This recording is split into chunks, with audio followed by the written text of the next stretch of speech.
Right click any empty space on the desktop and go to New and then to Shortcut. Now in this white field here, this white box, we're going to type this command in. And make sure that you get this exactly as you see it. Then you're going to click Next. Now here it says Explorer, but we're going to call this GodMode.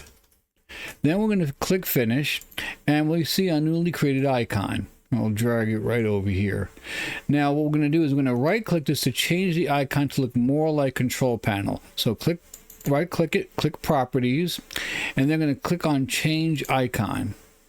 Now in this white field here, we're going to type in shell32.dll. Then click OK. Now we're going to locate the icon that looks like the Control Panel, which is this right over here. Click OK.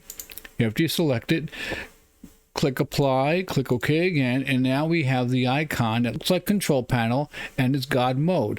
Now when you double click it, you're going to see at your fingertips almost 200 different icons where you don't have to dig through menus to get anything done. So this way you have access to everything all in one screen.